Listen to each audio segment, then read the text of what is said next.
नमस्कार दोस्तों, स्वागत है आपका वनडे एग्जाम सेंटर में। दोस्तों, आज के वीडियो में हम लोग बीए 5th सेमेस्टर हिंदी का जो चौथा पेपर है, जिसका नाम है हिंदी का राष्ट्रीय काव्य द्वितीय और जिसका पेपर कोड है HND 304, उसे संबंधित एक प्रीवियस ईयर क्वेश्चन पेपर को सॉल्व करेंगे। सत्र 2023-24 का एक क्वेश्चन पेपर है। इसी प्रकार का पेपर आपसे परीक्षा में पूछा जाएगा और इसमें से भी ढेर सारे प्रश्न आपकी परीक्षा में पूछे जा सकते हैं। तो परीक्षा देने जाने से पहले इस वीडियो को जरूर देख करके जाइएगा।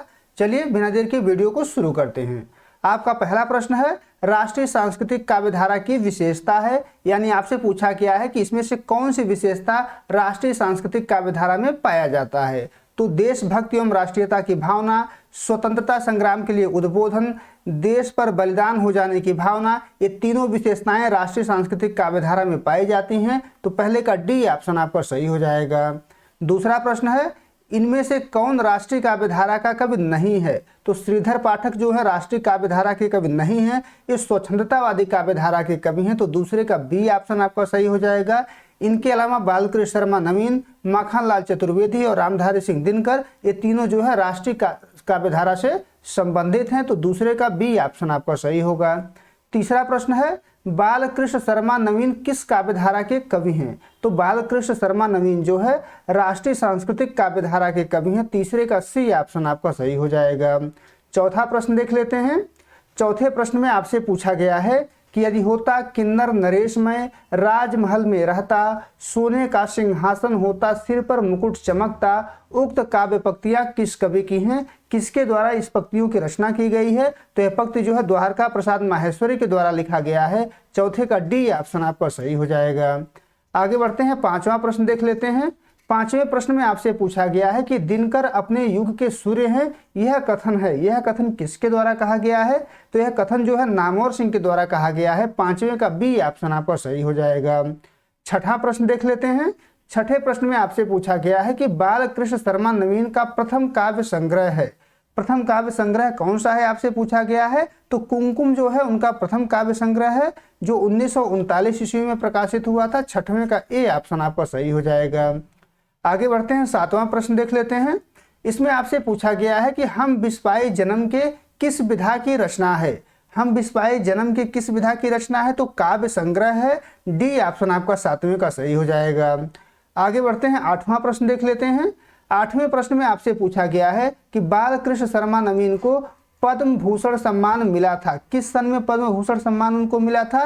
तो 1960 ईस्वी में मिला था। आठवें का सी ऑप्शन आपका सही हो जाएगा।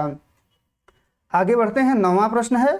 नौवें प्रश्न में आपसे पूछा गया है कि विप्लव गायन कविता के लेखक हैं। किसके द्वारा विप्लव गायन नामक कविता लिखा गया है। तो बालकृष्ण शर्मा नवीन की कविता है विप्लव गायन। बी ऑप्शन आपका नौवें का सही हो जाएगा। 10वां प्रश्न है, कभी कुछ ऐसी तान सुनाओ जिससे उथल पुथल मच जाए, एक हिलोर इधर से आए, एक हिलोर उधर से आए, काव्य पंक्ति के लेखक हैं। किसके द्वारा इस काव्य पंक्ति की रचना की गई है आपको बताना है। तो इस काव्य पंक्ति के रचयिता बालकृष्ण शर्मा नवीन हैं। डी ऑप्शन आपका 10वें का सही हो जाएगा। आगे बढ़ते हैं, 11 नंबर प्रश्न है। 11 नंबर प्रश्न में आपसे पूछा गया है कि सतलुज ब्यास चिनाब विस्तता, रावी सिंधु तरंगवती, यहाँ गंगा माता यह यमुना, गहर लहर रस रंगवती, ब्रह्मपुत्र कृष्णा कावेरी, वत्सला उत्तंगमती, इनसे प्लावित देश हमारा, यह रसखान हमारा है। काव्य पंक्ति के लेखक हैं। किसके द्वारा इस पंक्ति की रचना की गई है। तो इस प्रश्न के जो लेखक हैं वो बालकृष्ण शर्मा नवीन हैं। सी ऑप्शन यहाँ पर आपका सही हो जाएगा। आगे बढ़ते हैं, 12 नंबर प्रश्न है। 12 नंबर प्रश्न में भी आपसे पंक्ति ही पूछा गया है, इस धरती पर लाना है हमें खींचकर स्वर्ग, कहीं यदि उसका ठौर ठिकाना है। काव्य पंक्ति के लेखक हैं। किसके द्वारा इस पंक्ति की रचना की गई है। तो इस पंक्ति के रचयिता भी बालकृष्ण शर्मा नवीन ही हैं। 12 का बी ऑप्शन आपका सही हो जाएगा। आगे बढ़ते हैं, 13 नंबर प्रश्न है। 13 नंबर प्रश्न में भी आपसे पंक्ति ही पूछा गया है, कुछ धूमिल सी कुछ उज्ज्वल सी, झिलमिल शिशिर चांदनी छाई, काव्य पंक्ति के रचयिता हैं। यानी इस पंक्ति की रचना किसके द्वारा किया गया है। तो इस पंक्ति के रचयिता भी बालकृष्ण शर्मा नवीन ही हैं। 13 का सी ऑप्शन आपका सही हो जाएगा। आगे बढ़ते हैं, 14 नंबर प्रश्न है। इसमें आपसे पूछा गया है कि इनमें कौन सी कविता बालकृष्ण शर्मा नवीन की है। कौन सी कविता इसमें से बालकृष्ण शर्मा नवीन के द्वारा लिखा गया है। तो प्रातप्य हो गया, कोटि कोटि कंठों से निकली आज यही स्वरधारा है, सदा चांदनी, ये तीनों कविताएं नवीन जी के द्वारा ही लिखी गई हैं। तो 14 का डी ऑप्शन आपका सही हो जाएगा, उपर्युक्त सभी। आगे बढ़ते हैं, 15 नंबर प्रश्न है। इसमें आपसे पूछा गया है कि प्रभा और प्रताप नामक पत्रिका का संपादन किया, किसके द्वारा प्रभा और प्रताप नामक पत्रिका का संपादन किया गया था? तो बालकृष्ण शर्मा नवीन के द्वारा किया गया था। 15 का बी ऑप्शन आपका सही हो जाएगा। आगे बढ़ते हैं, 16 नंबर प्रश्न है। इसमें आपसे पूछा गया है कि रामधारी सिंह दिनकर को ज्ञानपीठ पुरस्कार से सम्मानित किया गया, यानी किस ईस्वी में किया गया था आपको बताना है। तो 1972 ईस्वी में किया गया था। 16 का ए ऑप्शन आपका सही हो जाएगा।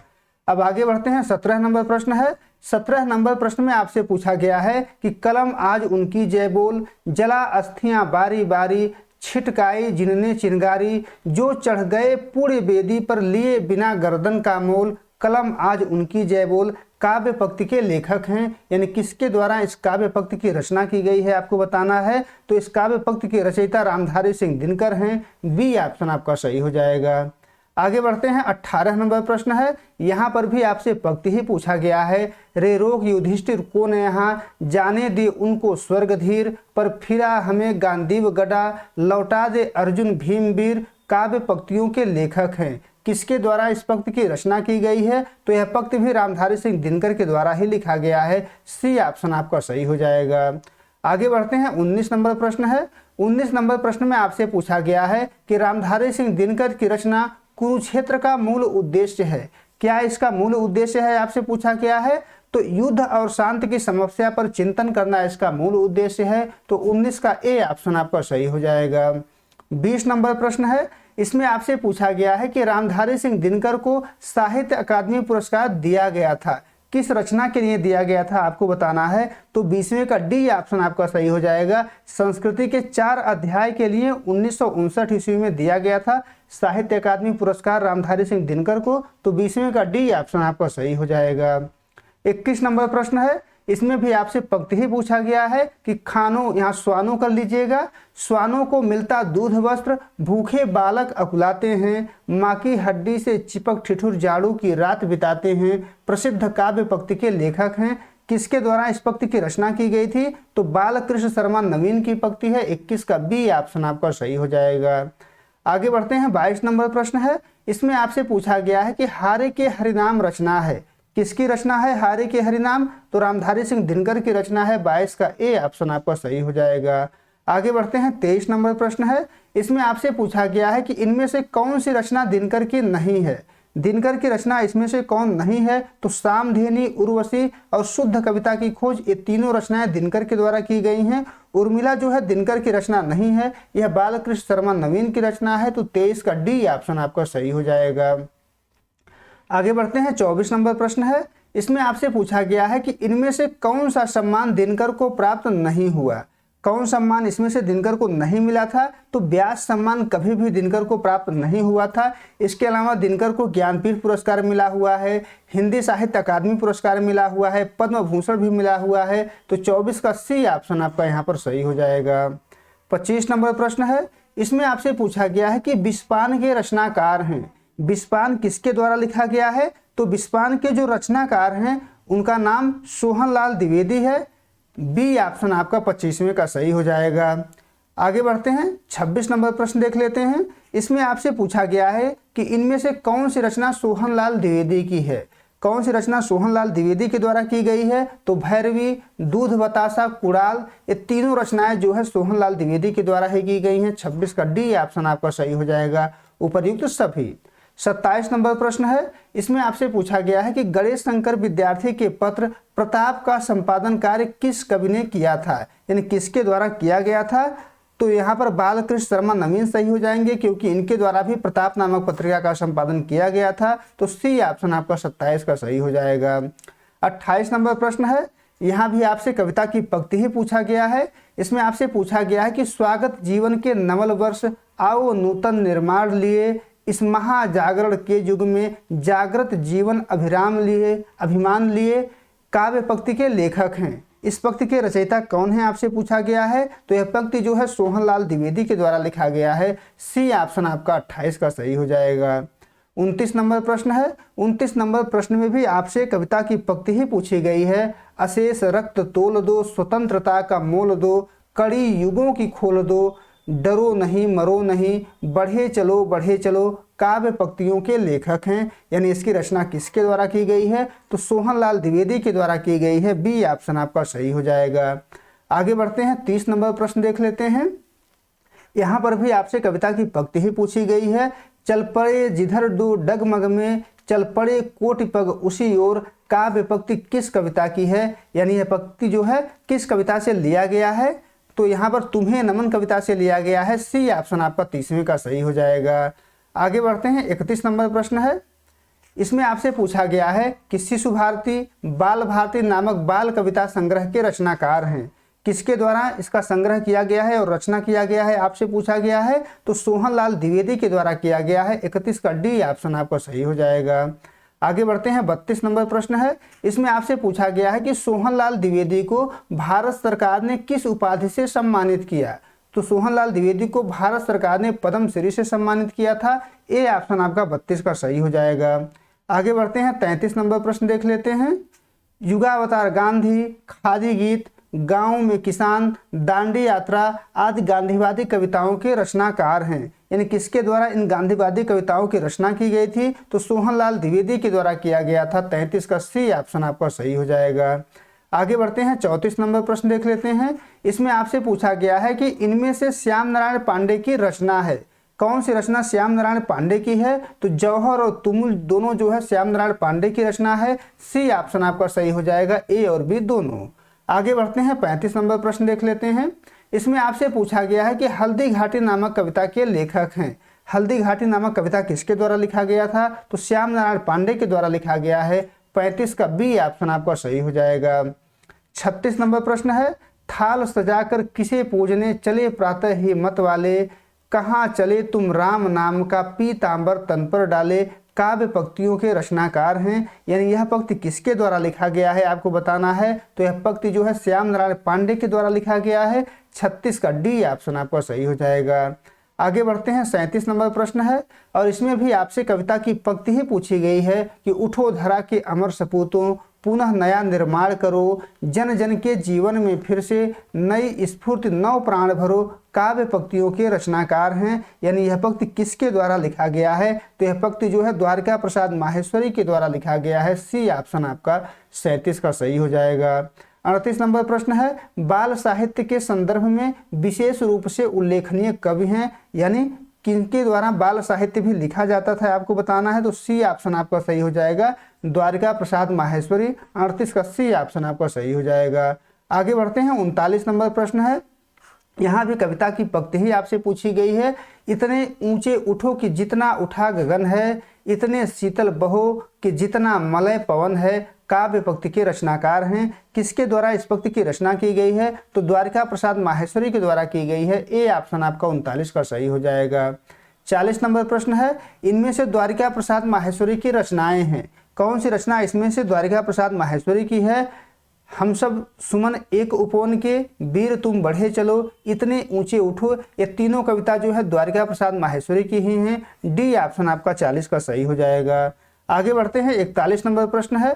इसमें आपसे पूछा गया है कि 1977 ईस्वी उत्तर प्रदेश हिंदी संस्थान लखनऊ द्वारा द्वारिका प्रसाद माहेश्वरी को दिया गया पुरस्कार था। यानी कौन सा पुरस्कार उनको दिया गया था? तो बाल साहित्य का सर्वोच्च पुरस्कार दिया गया था। सी ऑप्शन आपका 41 का सही हो जाएगा।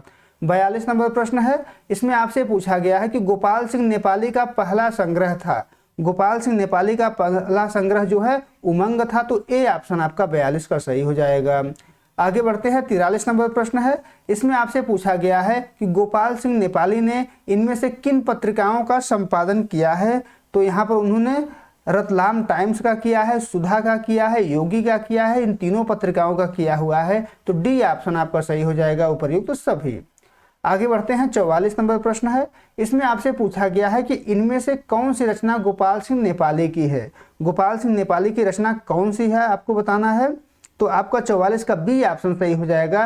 रागिनी जो है गोपाल सिंह नेपाली के द्वारा लिखा गया है। बी ऑप्शन आपका 44 का सही हो जाएगा। आगे बढ़ते हैं, 45 नंबर प्रश्न है, इसको देख लेते हैं। इसमें आपसे पूछा गया है कि पक्षी काव्य संग्रह के लेखक हैं। पंछी नामक काव्य संग्रह किसके द्वारा लिखा गया है? तो गोपाल सिंह नेपाली के द्वारा लिखा गया है। 45 का डी ऑप्शन आपका सही हो जाएगा। आगे बढ़ते हैं, 46 नंबर प्रश्न है। इसमें आपसे पूछा गया है कि गोपाल सिंह नेपाली का जन्म हुआ था, कहाँ पर हुआ था गोपाल सिंह नेपाली का जन्म? तो बेतिया बिहार में हुआ था। ए ऑप्शन आपका 46 का सही हो जाएगा। 47 नंबर प्रश्न है, गोपाल सिंह नेपाली की कविता है, इसमें से कौन सी कविता गोपाल सिंह नेपाली की है? नवीन कल्पना करो, स्वतंत्रता का दीपक, तू चिंगारी उड़ कर रही, ये सभी कविताएं जो है गोपाल सिंह नेपाली की ही हैं। तो डी ऑप्शन आपका सही हो जाएगा, उपर्युक्त सभी। 48 नंबर प्रश्न है, घोर अंधकार हो चल रही बयार हो, आज द्वार द्वार पर यह दिया बुझे नहीं, काव्य पंक्ति के लेखक हैं, किसके द्वारा इस पंक्ति की रचना की गई है आपको बताना है। तो इस पंक्ति के जो रचयिता है वो गोपाल सिंह नेपाली हैं। सी ऑप्शन आपका सही हो जाएगा। आगे बढ़ते हैं, 49 नंबर प्रश्न है। इसमें भी आपसे कविता की पंक्ति ही पूछी गई है। बीती गुलामियां न लौट आए फिर कभी, तुम भावना करो, स्वतंत्र भावना करो, काव्य पंक्तियां किस कविता संग्रह की हैं? किस कविता संग्रह से ये काव्य पंक्तियां ली गई हैं? तो नवीन कल्पना करो से ली गई हैं। बी ऑप्शन आपका 49 का सही हो जाएगा। आगे बढ़ते हैं, 50 नंबर प्रश्न है। 50 नंबर प्रश्न में भी आपसे कविता की पंक्ति ही पूछी गई है कि तू चिंगारी बनकर उड़ रही, जाग जाग मैं ज्वाल बनूं, तू बन जा हरहराती गंगा, मैं झेलम बेहाल बनूं, काव्य पंक्ति के लेखक हैं। किसके द्वारा इस पंक्ति की रचना की गई थी? तो गोपाल सिंह नेपाली के द्वारा किया गया है। सी ऑप्शन 50वें का सही हो जाएगा। उम्मीद है दोस्तों आपको वीडियो पसंद आया होगा। अगर आपको वीडियो अच्छी लगी तो वीडियो को लाइक कर दीजिए, वीडियो को हाइप भी दे दीजिए। बहुत बहुत धन्यवाद।